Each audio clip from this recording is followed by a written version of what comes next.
haji sudah 2 kali. Karena saya baca ya dari Iqra sampai hatam kan. Sudah berapa kali hatam saya Al-Quran. Mengatakan saya ini tidak tahu mengaji gitu ya. Iya. Padahal di Aceh itu kan diajar A dengan A, jelas. A dengan A, ya. H dengan A, jelas kan? Iya. Yang begini swa, ya kan? Nah, tapi penonton dari seberang mengatakan saya itu tidak tahu mengaji. Ya, Kita kan saya pelajari dari abjad alif bata sajin ha ha dal sam rar dal sin sin. Assalamualaikum warahmatullahi wabarakatuh. Halo Sobat Tama, jumpa kembali bersama Tama. Sobat, kali ini Tama akan menyuguhkan video kesaksian paling wow. Karena ini kesaksian yang paling wow. Pokoknya super luar biasa Tamanya. Kita tampilkan seorang bergelar haji 2 kali dan sebagai guru ngaji. Juga biangnya ilmu kebal. Dan dia kaya raya karena dia adalah cucunya Kahar Muzakkar. Wow. Luar biasa sekali ya Sobat Tama. Dijamin Sobat Tama akan geleng-geleng kepala. Pokoknya luar biasa. Oh iya Sobat. Sebetulnya kalau menurut Mama Usil teh pamalinya Sobat. Tapi Mimin Tama kesel dengernya yang selalu tipu-tipu masalah keyakinan apalagi bawa-bawa keyakinan Mimin Tama. Padahal, Pak Haji kalau mau pindah agama silahkan aja. Gak usah wok. Baik Sobat Tama. Lebih jelasnya mari kita simak kesaksian yang luar biasa ini. Jangan di skip ya Sobat Tama. Supaya Sobat Tama tidak gagal panen. Selamat menyaksikan. Saya Haji Abdul Tahir bersama dengan hambanya Pak Pendeta Aliuddin. Saat ini saya bertemu di salah satu di Jakarta Pusat. Saya bertemu senantiasa, saya merasa bersyukur dan terima kasih kepada Tuhan Yesus karena Tuhan Yesus itu sangat baik. Meskipun saya latar belakang dari Muslim, tetapi saya percaya bahwa Tuhan telah memanggil saya sebagai hambanya untuk senantiasa saya melayani Tuhan. Amin. Walaupun saya juga baru mengikuti Yesus selama 6 tahun, tapi senantiasa saya ada mengalami satu perjumpaan dengan Tuhan dengan damai sejahtera. Saya merasa saya bangga memiliki Yesus karena Dia adalah juru selamat. Amin. Bagaimana latar belakang sebelumnya Pak Ustaz? Ya. Apa yang kamu lakukan dan bagaimana keluarga besar semua? Saudara, kalau mau berbicara masalah latar belakang, memang saya naik haji sudah 2 kali. Saya bersama orang tua saya. Bapak saya itu orang Makassar asli dan mereka sangat radikal. Radikalnya bagaimana? Radikalnya mereka betul-betul mereka apa artinya hidup dalam keislaman itu luar biasa, fanatik lah, fanatik agama. Termasuk kakek saya itu, siapa yang tidak kenal kakek saya? Kakek saya itu adalah Kahar Muzakkar. Kahar Muzakkar? Iya. Di Makassar, Palopo banyak orang-orang yang itu Kahar Muzakkar kakek kita. Ya, kakek saya. Aduh ya. Banyak orang-orang Kristen dia bunuh. Bahkan ada seorang pendeta yang diikat di kuda lalu ditarik. Sama kakek. Iya, pakai kuda, saudara. Jadi itulah mungkin dengan cara Tuhan telah memanggil saya menjadi pengikut Yesus. Nah, dan waktu Muslim itu kenapa Om bisa haji tadi? Kenapa Om ada niatnya haji disuruh orang tua kah? Atau memang Om mau pergi ke haji? Tapi memang kita itu sudah ada jatah. Pada zaman Soeharto itu ada jatah setiap tahun kita harus umroh. Nah, dulu kita pergi naik haji tahun 88 itu biayanya sangat kecil. Itu 6 juta sampai 8 juta. Karena kita itu pakai pesawat Hercules, pesawat tentara bersama dengan alat-alat tentara. Dulu zamannya Soeharto itu kita dijamin dari ujung kaki sampai ujung rambut. Kenapa bisa dijamin begitu? Karena orang di Aceh nggak dijamin. Iya kan, zamannya Soeharto kalau tentara. Dulu kita dijamin. Bahkan kita 14 bersaudara dari 2 ibu. Iya, dari 2 ibu itu dijamin. Itu setiap bulan kita terima beras. Kenapa dijamin? Orang tua tentara? Ya tentara. Orang tua tentara. Tentara Linut, Angkatan Darat. Iya. Ya, di Makassar di Dayak. Kebetulan kita dekat di Maros, dari Maros Dayak, dan kakek saya tinggal di Selamaris, di Maipa dekat Pantai Losari. Dan ada juga kita punya keluarga di Palopo, Masamba, dan tapi kita kan walaupun kita ada berpisah-pisah tetapi kita seorang Islam. Artinya Islam itu adalah taat patuh kepada Allah Subhanahu wa taala adalah Islam. Muslim itu beda. Muslim itu beda. Kalau Muslim itu adalah pengikut Muhammad. Kalau Muslim itu adalah pengikut Muhammad. Oh, Ya, kekristenan juga itu ya pengikut Kristus. Kristen itu bukan suatu agama sebenarnya. Kristen itu bukan suatu agama sebenarnya. Ya kan? Oke, belum sampai di situ dulu. Ya. Bagaimana dengan keluarga? Mereka ibadah bagaimana ketatan? Setelah saya menerima Tuhan Yesus itu prosesnya itu sangat tidak serta merta. Bagaimana Om bisa percaya dengan Tuhan? Setelah saya kembali dari Pakistan, kan saya seorang dosen juga, bahkan saya guru ngaji itu di Manado, di Bitung, dari Bitung sampai ke Winenet, dari Air Madibir itu saya guru ngaji di Pasar Tua Bitung Manado itu. Iya, waktunya Pak Hamilton dulu. Di situ saya mengaji anak-anak semuanya. Setelah saya pulang dari Pakistan, itu pada saat saya duduk di antara dua sujud, saya lagi zikir di kamar saya, kok tiba-tiba ada cahaya.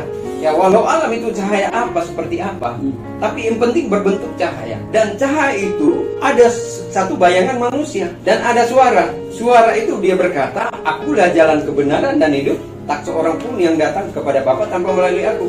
Tapi pada saat itu saya belum tahu apa arti daripada, apakah itu firman, apakah itu dari setan, apakah itu dari manusia. Yang penting ada suara itu. Karena sebelumnya belum tahu. Tidak pernah. Jangankan gila membaca Alkitab itu, memegang pun tidak bisa. Karena kita mengharamkan Alkitab itu. Artinya kalau kita memegang Alkitab atau kita pelajari Alkitab itu, pasti banyak orang-orang yang masuk Kristen. Sehingga dikatakan bahwa orang-orang mengatakan orang Islam bahwa kalau jangan sampai pegang Alkitab itu. Sebenarnya kalau menurut saya nggak haram. Hanya yang diharamkan artinya apabila kita memegang, seorang Islam ini memegang Alkitab itu lalu kita pelajari, di situ terdapat ada mujizat Tuhan sehingga bisa mereka mengikut Yesus. Sebenarnya nggak haram. Apapun juga di atas dunia ini tidak ada yang haram. Hanya itu mungkin adalah ketentuan masalah agama saya kan gitu, sehingga kita tidak bisa layak untuk memegang itu. Jangankan memegang, membaca pun tidak boleh. Membaca tidak boleh. Tidak boleh. Ya tidak boleh. Jadi saat saya lagi zikir, kita kan zikir harus membaca 33 kali 3. La ilaha illallah, Allahu akbar, alhamdulillahirabbil alamin kan? Berarti kita harus baca 99 kali kan? Zikir kan? Apa sebabnya kita zikir? Karena kita ini kan masing-masing mencari keselamatan dengan cara kita kan? Apakah itu lewat zakat atau fitrah, berbuat baik. Tetapi menurut Alkitab, walaupun kita sudah berbuat baik, itu bukan satu jaminan kita harus masuk surga. Ya, menurut Alkitab. Oke, tunggu dulu. Kita masih seputar Om masa lalu. Bagaimana titik apa membuat Om itu bisa menjadi percaya? Titik apa? Di titik apanya sehingga momen percaya Yesus itu? Jadi itu yang menyebabkan saya percaya kepada Yesus pada saat saya sakit. Ya, sakit keras, hampir saya mati. Sakit apa itu? Pokoknya sakit, saya tidak tahu komplikasi. Pada saat saya duduk, saya berdoa, kedua kalinya, setiap saya sujud di sujadah itu, sekarang ada salib terngiang-ngiang di dalam pikiran saya. Sehingga saya tidak melakukan lagi sholat. Pada saat itu saya sakit, saya sudah berusaha mengaji, bahkan saya menghafal ayatul kursi kan, atau Yasin. Itu kan kita harus baca. Katanya itu kan di Islam itu, menurut saya kalau kita baca Yasin, ayatul kursi itu kan pengusir setan. Allah la ilaha wa hayyul qayyum la ta'khudhuhu sinatun wa la nawm fis samawati wa fil ard. Ya. Terakhirnya dia bilang wa yatuhuma wal aliyyul azim. Allah la ilaha wa hayyul qayyum la ta'khudhuhu sinatun wa la nawm fis samawati wa fil ard. Terakhirnya dia bilang wa yatuhuma wal aliyyul azim. Itu kan hanya cerita Nabi pada waktu Nabi Muhammad itu berjalan dia musyafir kemalaman di jalan. Itu ayatul kursi. Tapi menurut tanggapan orang Islam itu bahwa itu pengusir setan. Tetapi tidak ada reaksi daripada setan itu, tetap dia datang. Sehingga saya sakit, saya berdoa, bahkan saya ke dukun, tidak ada mereka menemukan penyakit itu. Bahkan di rumah sakit saya sudah sampai di persahabatan, nggak ditemukan penyakit itu. Malah mau disedot di sini saya. Ini katanya ada air, paru-paru basah katanya menurut dia.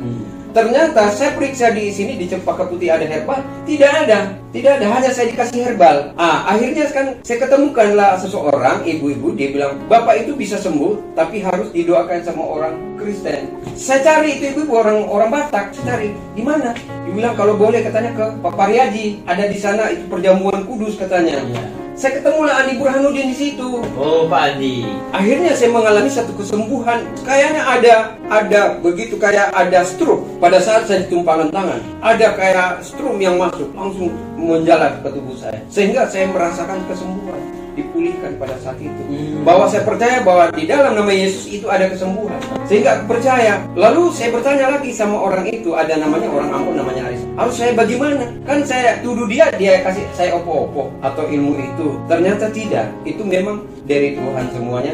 Cara dia memanggil kita menjadi pengikut. Dengan caranya kita nggak tahu walau alam, ya kan? Kalau secara manusia, kalau saya mau berpikir secara manusia kan, mana mungkin kan? Ya mana mungkin, karena saya juga seorang guru ngaji. Kalau masalah ilmu begitu, biangnya kita kan? Iya, mau ilmu kebal, apalagi orang tua saya kan? Ilmu kayak kita mau apa, kalau ada kuntilanak bisa kita baca. Kalau ada masalah kalau kita mau dimakan setan, kita bisa baca. Kalau kita mau dimakan ular, saya bisa tutup mulutnya ular. Gampang. Ada ayatnya di dalam Al-Quran. Dia bilang sumbung bukumu menyumpamu layar jiun.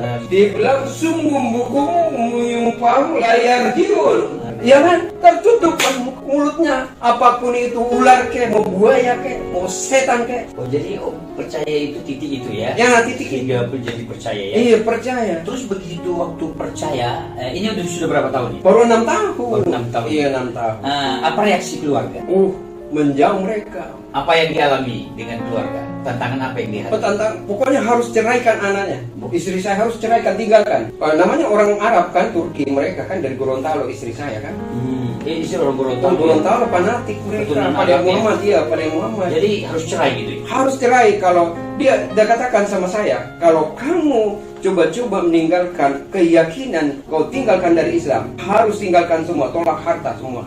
Ya, harus tolak keluarga semua. Harus kamu tinggalkan keluar. Ya saya bilang, silakan. Saya seorang laki-laki punya komitmen kok, saya bisa hidup kok. Meninggalkan istri jadi? Istri ya, diambil semua harta. Rumahku di situ ada di Manggarai. Itu di dekat Inkofol. Itu ada rumahku itu 1 miliar. Istri saya pengusaha. Jadi diambil ya? Diambil semua, di Bekasi pun diambil. Saya punya rumah 5. Saya punya mobil ada 3. Tapi puji Tuhan, saya bisa beli sendiri. Mobil saya ada juga, rumah saya sudah bisa beli 2. Jadi tantangan itu ya? Iya, tantangan itu. Terus secara fisik tidak ada apa-apa ya? Oh, saya dipukulin juga. Dipukul sama siapa? Orang-orang. Orang-orang di sini, di Depok. Waktunya saya menginjil di Depok. Dia bilang, kamu jangan coba-coba kamu agamakan orang-orang yang sudah beragama. Ngapain kamu? Kalau mau masuk Kristen silakan, tapi jangan pengaruhi orang. Hanya saya berkata bahwa saya tidak pernah agamakan orang. Karena kekristenan itu bukan agama, tetapi hanya datang Yesus itu sebagai kita hanya pengikut. Yesus sampaikan begitu apa adanya. Saya terima semuanya. Jadi waktu begitu percaya dengan Tuhan, terpisah dengan keluarga ya? Oh, terpisah. Masih bisa kan? Bisa. Itu kan yang nyuruh kan keluarga dari Sulawesi. Iya, istri saya dari keluarganya. Tapi kan istri kan tidak masalah. Oh, istri saya bertahan juga. Akhirnya ada keluarga dari Jerman dinikahin, cerai, putus pengadilan talak 3 langsung dinikahkan. Dia nikah lagi? Dia nikahkan ya, bahwa itu duda juga dia dia menikah lagi sama orang lain. Orang lain sama keluarganya. Dia bawa 2 anak juga. Nah, istriku bawa 2 anak, dia juga bawa 2 anak. Jadi bapak punya 2 anak, ya. Beliau juga punya 2 anak. Nah, terus perbedaan apa yang dialami masa dulu waktu Muslim dan sekarang sudah percaya dengan Tuhan? Ada perbedaan bagaimana apa yang dialami secara pribadi, secara batin dengan Tuhan? Mungkin ada sesuatu yang bisa diceritakan sedikit? Sangat jauh berbeda. Dulu saya masih ngaji itu kayaknya ada roh-roh yang tidak bagus. Artinya ada roh-roh kayak roh kejahatan. Selalu timbul memerontak saya punya jiwa. Pembunuhan, pemerkosaan, perzinahan, homoseks. Kayaknya nggak tenang. Ya, apa itu Al-Quran? Kalau saya baca Al-Quran itu. Karena saya baca ya dari Iqra sampai hatam kan. Sudah berapa kali hatam saya Al-Quran. Dari 30 juz Al-Quran 6.666 ayat itu saya baca semua. Ini mumpung ingat ke situ, ada penonton dari saudara kita di seberang mengatakan saya ini tidak tahu mengaji gitu ya. Iya. Padahal di Aceh itu kan diajar A dengan A harus jelas. A dengan A ya. H dengan H harus jelas kan. K dengan harus jelas. Sin kalau dikasih titik menjadi shin. Yang begini swa ya kan. Tapi penonton dari seberang mengatakan saya itu tidak tahu mengaji, saya itu penipu. Ya, mungkin bisa terangkan sedikit apa yang diketahui tentang mengaji, bisa mengaji sedikit supaya jangan orang mengatakan bohong itu tipu itu.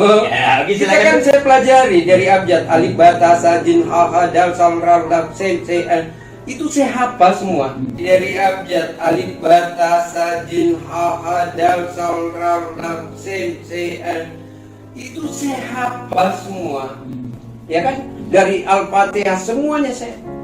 Doanya saja Muhammad dia berkata ya, yang paling ampuh. Dia katakan Rabbana salamna anfusana wa la taqrana wa tarhana wa lakunna minal khasirin. Yang paling ampuh. Dia katakan Rabbana salamna anfusana wa la taqrana wa tarhana wa lakunna minal khasirin. Lakunana minal khasirin. Rabbana atina fid dunya hasanah wa fil akhirati hasanah wa qina adzabannar. A'udzubillahi minasyaitonir rajim. Bismillahirrahmanirrahim. Alhamdulillahirabbil alamin. Arrahmanir maliki yaumiddin. Iyyaka na'budu wa iyyaka nasta'in. Ihdinas siratal mustaqim siratal ladzina an'amta 'alaihim ghairil maghdubi 'alaihim waladdallin. Ya. Amin. Ya kan? Amin. Dia kalau kita mengaji memulai dari alif lam mim. Alif lam mim. Syalikal kitabul rabbi abafihi hudal lil muttaqin allazina yu'minuna bima unsila ilaika wa ma unsila min qablikum la'allakum tattaqun. Ya kan? Iya. Alif lam mim. Syalikal kitabul rabbi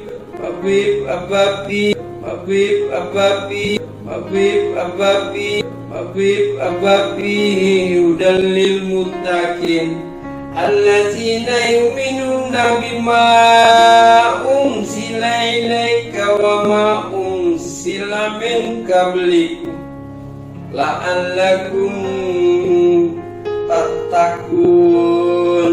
Ya kan? Iya. Tattaqun. Ya kan? Iya. Lalakum dinukum waliya itu beda agama. Oke Om. Jadi pengalaman apa yang dialami sekarang mengalami Kristen? Dulu kan Om bilang tadi merasa tidak enak, ingin membunuh. Memang itu ada Roro Muhammad itu. Kenapa Om katakan Roro Muhammad? Itu Roro Muhammad itu jahat yang selalu memberontak di dalam hati dan jiwa kita. Itu roh itu yang paling jahat. Karena Muhammad itu pada waktu itu dia pemberontak, suka membunuh orang.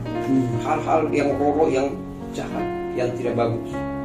Jadi kayaknya kita mau memberontak terus, mau melawan, nyawa ganti nyawa, maunya berantem karena ilmu itu. Dulu saya berguru, bapak saya berguru ilmu kebal ataupun kalau ditembak dulu itu tidak mempan. Dia itu tentara ya.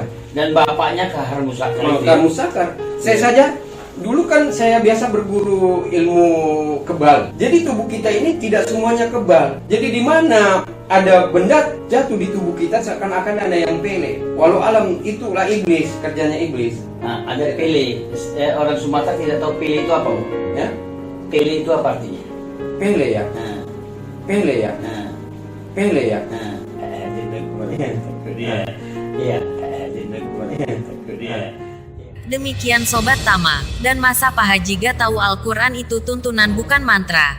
Haji ko haji ini lagian Pak Pendeta hehe terus. Pak Pendeta dengan cara seperti ini sebenarnya Bapak mempermalukan agama Bapak sendiri. Pak Haji ini Pak Haji odong-odong, tidak kelihatan tanda kehajiannya. Baca Al-Fatihah aja blunder. Semoga cepat sadar Pak Haji. Malu tuh sama cucu. Baik sampai di sini dulu. Sekian dan terima kasih. Sampai jumpa di video selanjutnya. Wassalamualaikum warahmatullahi wabarakatuh.